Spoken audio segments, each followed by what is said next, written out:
Hello, this is Daniel Mart, and today I'm going to be doing another review.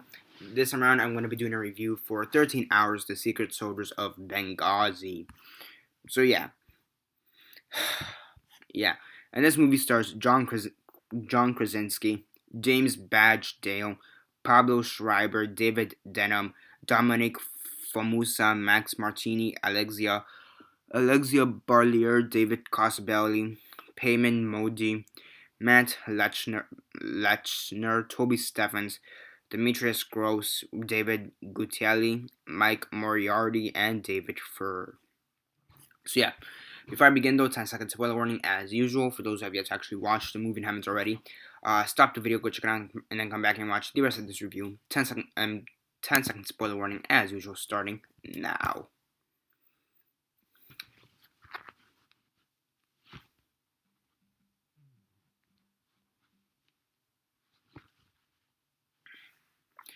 Okay, so 10 seconds are up. So for those who have yet to actually watch the movie and haven't already, stop the video. Yeah, please don't comment down below or be messaging me that I never give you a fair one because as usual I did. Yeah. So yeah. So 13 hours as usual. Quick synopsis, likes and dislikes, and then the rate. So basically, this is based on the attack that happened all the way back on 9/11/2012 on the embassy, the American embassy, all in Libya, I believe, is the country they're at. And you basically have this special ops group. They're close to the embassy, and all of a sudden, the ambassador or the American ambassador who's in Libya is attacked, and they basically want to kill him because terrorists and stuff, they want to kill him. So you have the special ops who tries to go to this place, to the embassy, try to rescue the ambassador.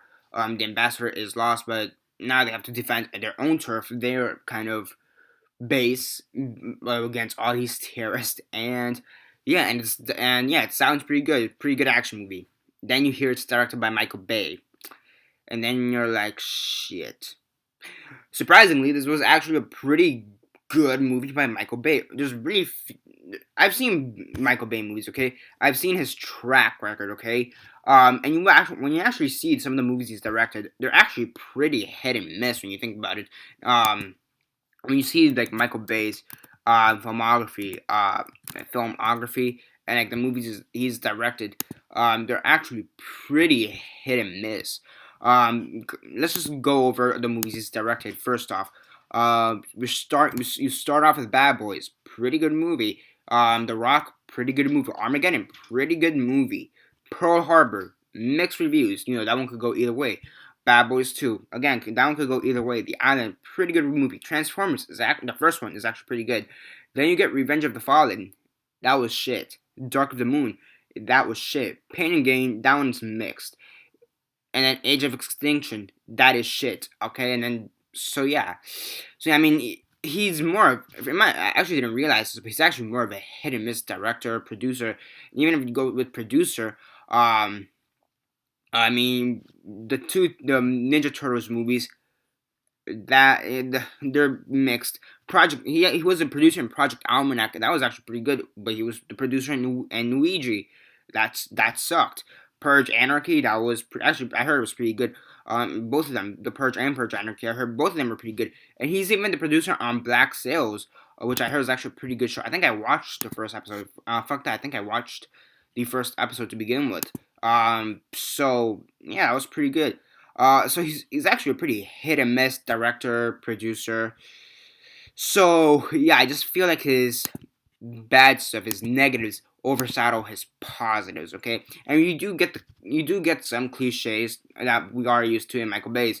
And the most prevalent one is the patriotism. But then again, how are you not gonna have a semi-patriotic movie when you're talking about when you're talking about the American embassy being fucking attacked here? So yeah, so looking at Michael Bay, I think we should cut the guy a bit of slack. I think he's more of a hit and miss. I don't think he's terrible. If you want to see a terrible director, go check out UA Bold or whatever that guy's name is. That's a shit director. Michael Bay, I think he gets a lot more shit than he deserves. Okay, but yeah, as for the movie itself, It's actually pretty good. The acting is actually, it's serviceable for the most part. It's pretty good. You do have the feels there, when some of these people are dying towards the end. It is pretty good. And I think this is actually the type of movie that Michael Bay should be directing. Like, kind of his action style kind of works for this kind of movie with the like, it's not that explosion heavy, but like the gunfight, that's actually pretty good, and it's kind of like Halo or something like that, or like yeah, Halo or Fallout or whatever. I don't play video games that much, but kind of like that, like first person shooter type of visual. And I thought that was pretty cool, and I really did like it. And overall, it was actually a pretty enjoyable movie. And it came out in January. And I was like, this could go either way. Like even before I actually searched up Michael Bay's filmography, I actually thought this could go either way because it actually looks pretty good. And it's an action movie. I just want a fun, even if the acting and writing are shit. I was just hoping for a fun action movie. But then again, it's Michael Bay, and we've seen some of Transformers and TMNT, and those left some stuff left to be desired, and it was actually pretty good. And if there's just one thing you can't deny about Michael Bay movies, that the action for the most part is pretty good. The visual effects and the special effects, that's one thing you can't really deny in a Michael Bay movie. That the visual effects, the special effects, the sound mixing and sound editing, all that technical wise, it's actually pretty good. And there's actually some pretty good camera work here too. And it actually seems like Michael Bay was actually trying to tell a compelling story. And I actually did like that. So overall, it was actually a pretty good movie. I'm not gonna lie. And many people are eating the words of maybe you've seen like Robert Storm's review. He said he ate his words when he saw this movie. So yeah. Overall, it's actually a really good movie. It's actually, I'm not gonna lie, January this year wasn't that awful. I'm not gonna lie. January was actually pretty good this year. I mean, you had 13 Hours. That was pretty good. Right Along 2, that was actually pretty good. Dirty Grandpa was pretty good. The Forest was actually pretty decent. And I heard The Boy is actually also pretty. Haven't seen The Boy yet, but I heard that was pretty good. I mean, the only piece of shit movie that I can agree with that came out in January was like Norma the fucking North, and I think it's just that. I think the only shit movies that came out in January this year was like Norma the fucking North, and that's it. I can't really think of anybody else that everybody's. I can't really think of another movie that everybody's complaining about that came out this year. Yeah, because The Boy got decent reviews. The Forest got decent reviews. So yeah. I mean, 50 Shades of Black also comes out, so go with that. Jane's Got a Gun comes out on that too, so I could see some people complaining about that, but. And yeah, I mean, I heard Finest Hours was actually pretty decent. Kung Fu Panda 3, I heard that was great. I haven't seen any of the Kung Fu Panda movies, so fuck. So yeah, but I can't really think of any aside from like 50 Shades of Black, Jane's Got a Gun, and Norma the North. I can't really think of a bad January movie that came out this year. Yeah, nope. Can't think. Seriously, cannot think of one. Yeah, I can't think of. There's this small indie documentary from that called Prescription Thugs. That was pretty bad, but aside from that, even after that, it's like an independent documentary film. So take it as you will. So yeah, January wasn't that bad this year. So we just have to wait till August to see what that brings us. So yeah.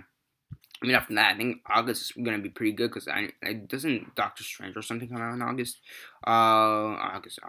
I'm searching up this website to see what comes out. Yeah, in August. No, fuck. August, you have Ben-Hur, Suicide Squad, and Pete's Dragon. I mean, aside from that, those three notable movies, I can't really think of anything else that comes out good in August. I don't know. Maybe there's an indie movie that's gonna surprise us and blow us all away. Who the fuck knows? So yeah, but January wasn't that bad this year. 13 Hours is a pretty good testament to that. It's actually a pretty good movie. It was actually pretty good. Who would have known? Michael Bay was actually gonna make a good film. Okay, whatever. Fuck. I actually never gave the guy shit to begin with. Like, I gave him shit for producing TMNT. I thought he should have directed it because it looked like he directed it, but he didn't produce it. But I think aside from that, that's the most shit I've ever given Michael Bay. So yeah, that's basically it for now. On a scale of 1 to 10, 1 being the worst, 10 being the best, and 6 being decent, I'll give this movie a 7 out of 10. I will say there was this one section between attacks, because it was like a wave of one wave of terrorists, then another wave of terrorists, and then another wave of terrorists. Between the second and third wave of terrorists, I will say there was they kind of had like this lag, like it was kind of boring, and I was starting to fall asleep. Like like like that. Yeah, yeah. And then Ashley came out and like, oh shit, like that. So yeah, pretty good for the most part. And yeah, that's basically it for now. Subscribe if you're not already subscribed. I do movie reviews, TV show reviews, and comic book reviews.